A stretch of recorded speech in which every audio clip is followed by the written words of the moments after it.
Olá, meu nome é Luciano Moraes, pós-doutor em música pela Universidade de São Paulo e estou aqui para conversar com vocês sobre uma ambiguidade ou uma ambivalência que existe nas diferentes formas de entender o violão como instrumento de música de arte, ou como instrumento de música de concerto, ou de música clássica, ou simplesmente como um instrumento musical, que é o que nos interessa aqui. O violão tem dois aspectos bastante instigantes na natureza mesmo da sua constituição, que a gente poderia resumir de maneira esquemática como o aspecto melódico e o aspecto harmônico. O pessoal que é mais esperto já sabe que, embora a gente vá discutir esses dois aspectos separadamente, quase que anunciando um clickbait assim, de tomar uma decisão a respeito de qual desses dois aspectos é predominante no caso do violão, é evidente que são as duas coisas, né? Nenhuma abordagem metodológica ou nenhuma abordagem artística pode pegar um aspecto isolado de qualquer que seja um instrumento e acreditar que aquilo seja suficiente, né, para que a gente entenda o instrumento e entenda as concepções pedagógicas em torno desse instrumento. Mas se nós temos aspectos diferentes, é porque a natureza de cada um desses aspectos pode e deve ser estudada e pensada separadamente, para que a gente consiga de fato realizar uma união e assim promover uma formação completa em quem quer que esteja trabalhando com esse instrumento. Tá?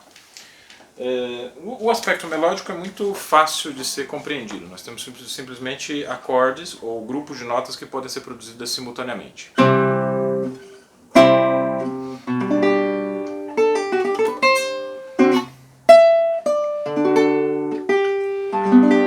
Essa sequência de sons derivada da abertura da Sonata Heroica de Mauro Giuliani, né?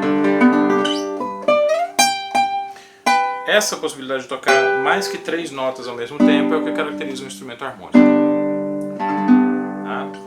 A propriedade de executar notas uma de cada vez, mas em fluxo contínuo, já caracterizaria os instrumentos melódicos.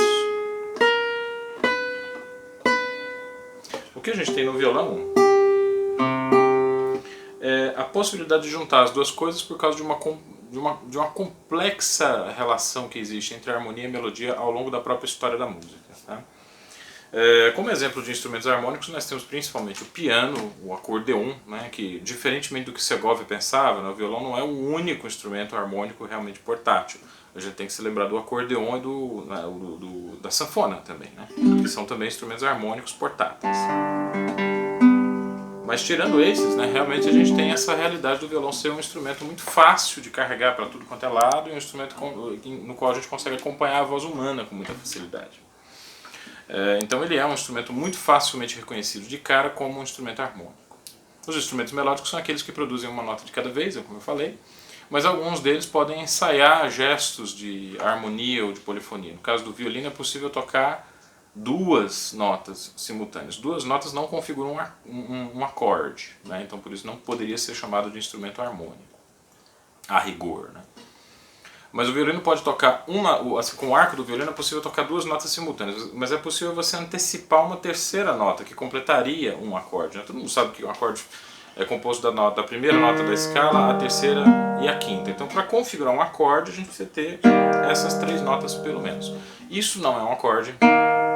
Isso também não é um acorde, né? Isso são intervalos, um som que é produzido a partir da combinação de 2 notas apenas. Tá? Para que você tenha um acorde é necessário ter pelo menos 3 notas. Os violinistas podem tocar 2 notas, mas eles podem antecipar a nota mais grave. Ou o contrário. Né? E assim deixar no ar essa sugestão de harmonia. Mas não é uma harmonia no sentido literal. Isso vale para o violoncelo, para a viola e também para o contrabaixo. Tá? Em todo caso, a rigor nós temos como instrumentos melódicos aqueles que são capazes de tocar no mínimo 3 notas simultaneamente. O violão pode tocar até 6, mas as possibilidades de movimentação dessas 6 notas já vai ficando mais restritas. Ele é ideal para harmonias de 3 a 4 partes e com um grau de independência bastante problemático. Quanto mais independência entre essas 4 vozes o compositor quer, mais ele precisa conhecer o instrumento a fundo para realmente explorar as possibilidades desse instrumento. Ele não é um instrumento fácil para de escrever, né? Mas ele tem essas possibilidades harmônicas e melódicas. Do ponto de vista da harmonia, eu acho que a gente tira conclusões bastante interessantes para o violão enquanto procedimento de utilização. Já do ponto de vista da melodia, a gente tira conclusões e tarefas muito importantes para a performance, ou para a maneira de tocar. Dito de outra maneira, se a gente compreende o violão como instrumento harmônico, nós temos uma série de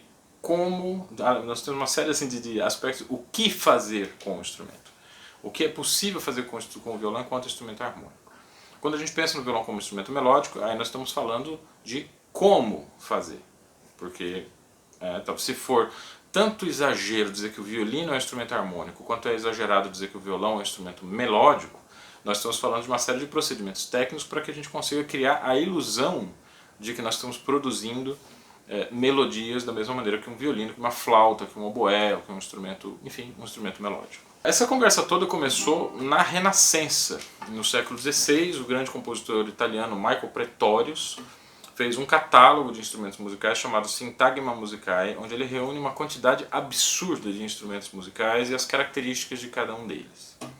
Uma preocupação tão grande em inventariar os instrumentos disponíveis em seu tempo somente poderia ter surgido se a música instrumental fosse já uma realidade, né? Se a música instrumental não fosse somente uma teoria ou uma sombra da música vocal, que era o que acontecia durante a Idade Média. Todas as músicas que a gente tem documentadas da Idade Média até o início da Renascença, elas são muito voltadas para a linguagem do canto. E quando a gente tem partes escritas para instrumento, esses instrumentos fazem normalmente linhas melódicas que podem ser integradas a um coral, né, ou que podem ser tocadas em par com vozes. E geralmente são arranjos também de obras escritas originalmente para coral, né, das chamadas entabulaturas. Então a gente tem uma dominância muito grande da música vocal. O pensamento da música para conjunto de vozes era muito predominante na Idade Média até bem tarde na Renascença. Mas durante a Renascença também começa um movimento para que se entenda que os instrumentos musicais podem produzir uma música própria, eles podem produzir uma maneira, um pensamento musical próprio. E é nessa época que começa a tradição dos grandes virtuosos, pessoas que dominavam os instrumentos musicais de uma maneira superlativa, e por causa dessa grande habilidade que eles tinham de fazer com que o instrumento parecesse que era um coral, ou o instrumento parecer que estava cantando, ou o instrumento parecia que estava falando, por causa dessa habilidade que alguns compositores desenvolveram, eles ganharam uma notoriedade continental, né, e se tornaram então os primeiros virtuosos da história. No caso dos instrumentos de cordas dedilhadas, nós temos o grande John Dowland, que era um compositor inglês, né, que escreveu peças impressionantes para o instrumento, quase que prevendo assim, o que iria acontecer do ponto de vista técnico 300, 400 anos depois. O compositor da região da Transilvânia, Balint Bakfar, que também é um exemplo bastante instigante de um domínio, de um virtuosismo, né, de uma habilidade de fazer um instrumento cantar, né, muito notável. Ele viveu a maior parte do tempo na Itália, né, não me lembro exatamente qual província da Itália, Balint Bakfar. Enfim, temos aí as biografias, as tarefas a cumprir em relação à pesquisa, né? Mas ele foi chamado na Itália de Valentin Bakfar, que foi rebatizado com esse nome italianado, né? E deu uma contribuição muito grande de obras para alaúde. Uma delas, uma das mais impressionantes obras dele que eu conheço, é a Fantasia número 1, que foi gravada pelo alaudista inglês Julian Bream. No YouTube eu não consegui encontrar muito outros registros, é possível até que a gente tenha que atualizar a lista, né? Mas a gravação do Julian Bream me parece assim, a mais interessante para que a gente conheça um pouco desse grande virtuoso, cuja fama foi ofuscada, de certa maneira, pelo inglês John Dowland. No período barroco, isso se desdobra de uma maneira realmente fascinante. Os instrumentos ganham, de fato, independência em relação à música vocal e começam a surgir obras que são pensadas, extraídas dos recursos dos instrumentos. Ou seja, seria uma espécie de era de ouro, assim, um grande ápice, ou um primeiro grande momento da música puramente instrumental. Músicos que praticamente todos os compositores dessa época escreveram música instrumental muito bem, mas em relação à linguagem instrumental especificamente, a gente encontra nas cordas dedilhadas um Robert de Bizet, Sylvius Leopold Weiss, mesmo Johann Sebastian Bach, que não era alaudista, mas era amigo do Sylvius Leopold Weiss, né? Ele desenvolveu um pensamento próprio no alaúde, e embora suas composições sejam muito difíceis para o instrumento, ele aproveita os recursos da ressonância do alaúde de uma forma bastante inteligente, levando em consideração as possibilidades desse instrumento. Vale lembrar que a suíte número 5 para violoncelo, BWV 995, né? Essa suíte foi escrita original, não é o BWV 995, é a versão para alaúde. A versão para violoncelo acho que é 7, 8, 9, 10, 11. A BWV 1011, né, na versão para violoncelo, tem uma versão de próprio punho de Bach, quer dizer, uma versão comprovadamente feita, assim, um arranjo que Bach fez para alaúde, especificamente para alaúde. E há mudanças importantes em relação à versão de violoncelo, né, que atestam, né, a essa forte atenção que Bach dava à linguagem própria de cada instrumento. Parece que não existe um registro confiável em relação a qual dessas duas versões veio primeiro. Ou seja, a gente não sabe se Bach transcreveu a quinta suíte para violoncelo para alaúde, ou se ele transcreveu uma suíte que ele tinha composto originalmente para alaúde para o violoncelo. A gente não tem, acho que não temos essa informação. Se tiver, se alguém aí tiver descoberto, por favor avise aqui nos comentários do canal, tá? Não podemos esquecer de maneira nenhuma Gallup, né? Não podemos esquecer Vivaldi, não podemos esquecer Corelli, não podemos esquecer essa grande quantidade de instrumentistas virtuosos que pensaram a partir de seus instrumentos e provam para nós, né, que a idade do virtuoso não chegou no romantismo. Quer dizer, Liszt, Paganini e Mauro Giuliani não foram os primeiros virtuosos dos seus instrumentos. Essa ideia de que havia a possibilidade de fazer um instrumento cantar e de que isso cabia a instrumentistas de excelência, ela na verdade é muito mais antiga e ela é irmã, né, da própria ideia de que o instrumento pode fazer música autonomamente, sem precisar de um aparato ou de um apoio da voz. Eu vou dar um exemplo de quais são as habilidades então, que a gente pode ou deve desenvolver no momento em que a gente consegue compreender que o violão é um instrumento ambivalente nesse sentido. Ele é tanto um instrumento harmônico quanto um instrumento melódico. Para dar esses exemplos, eu estou utilizando um violão fabricado por Roberto Gomes em 1990. É o violão número 59 que ele construiu. Uma cópia de um violão terço, na verdade. Vocês podem perceber que assim, não é a diferença de... Não é a filmagem, né, que está causando a impressão de que eu sou o gigante, né? Não, na verdade o violão é menorzinho. É um violão menor do que uma viola caipira. É um violão nas dimensões de um instrumento lacote, feito com jacarandá baiano, né? E abeto alemão, um instrumento maravilhosamente bem construído, tá? O Roberto Gomes é um luthier genial, assim, que tem muito cuidado no acabamento e um ouvido muito bom para temperar o instrumento, para que ele funcione realmente como uma verdadeira máquina de criar ressonâncias, né? Foi construído em São João del Rei, como eu já falei, em 1990, número 59, e o Roberto Gomes colocou um nome nesse instrumento, que aqui eu não estou... Aqui no selinho a gente lê La Impetuosa, né? É um violão que tem um nominho, né? Assim, se você olhar aqui dentro do selinho dele, vocês veem.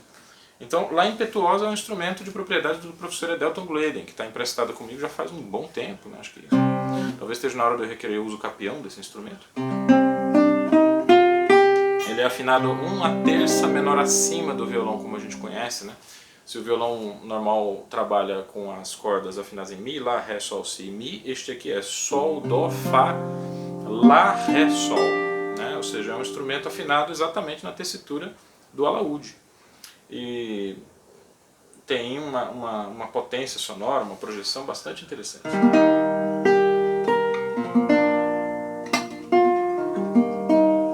Se a gente pegar, por exemplo, o início de uma peça da Renascença bastante conhecida, Greensleeves.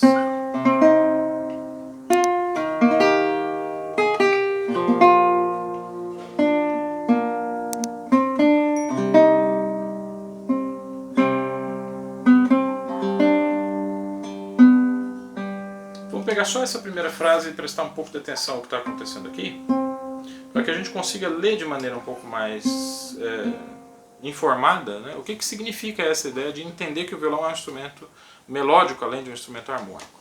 Se a gente tem simplesmente a tarefa de executar isso como harmonia, a gente toca os acordes.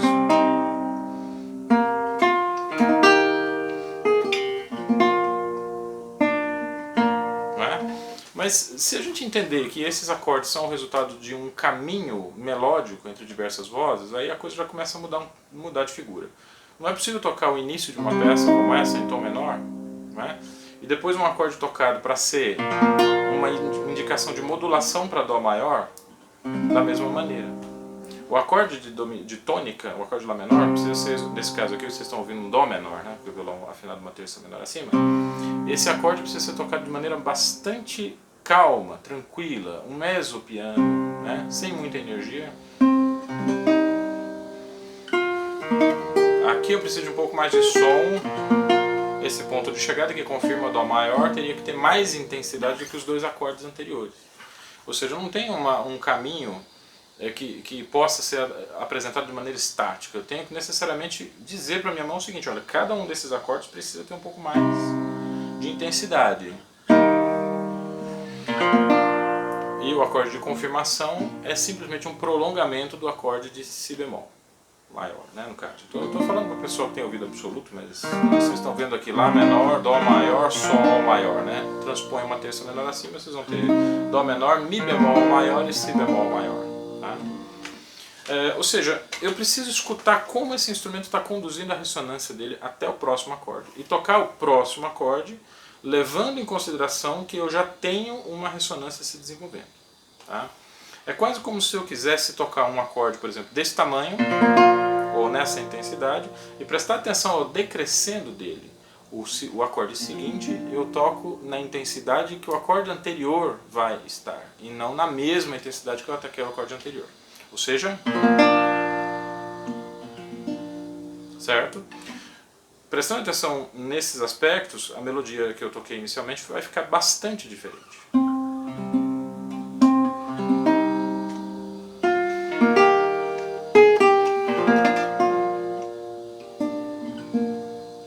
Certo? Mais uma vez.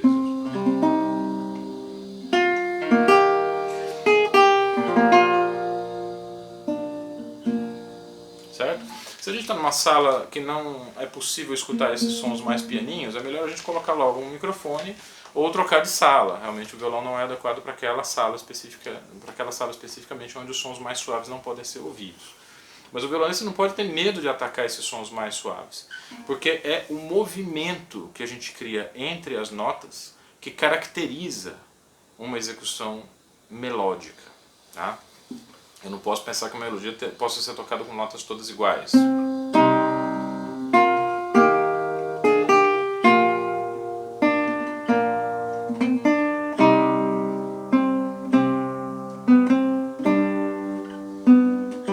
Consigo, né? Tem hora que me dá vontade quando a gente chega. É claro que esse acorde tem que ser tocado mais suave do que o anterior. Um pouco mais, um pouco menos. Né? Quer dizer, ouça a nota Ré. Né? Essa primeira nota tem que dar a medida, o decrescendo dessa nota precisa me dar a medida de como eu vou tocar as duas notas seguintes. E não reforçar esse primeiro ataque de maneira igual em todas as notas. Isso cria o que a gente chama de acento em pontos específicos que deveriam ser ouvidos como repousos, como descansos. E o elemento musical que dá essa impressão de repouso e descanso é a dinâmica. Ou seja, quando a gente começa a entender que o violão é um instrumento passivo de tocar melodias, a gente muda completamente a nossa maneira de estudar. A própria forma como a gente aborda as melodias que a gente toca no violão vai ficando diferente, porque a gente sabe que nós não podemos tocar todas as melodias, todas as notas de uma melodia na mesma intensidade. A gente precisa fazer uma análise da peça, uma análise da partitura, verificar em que ponto da harmonia nós estamos, em qual grau da escala está montada aquele acorde, né, que a gente está, se é um acorde de primeiro grau, um acorde de repouso, um acorde subdominante, um acorde dominante, que normalmente é a tensão máxima, né, da harmonia. Né?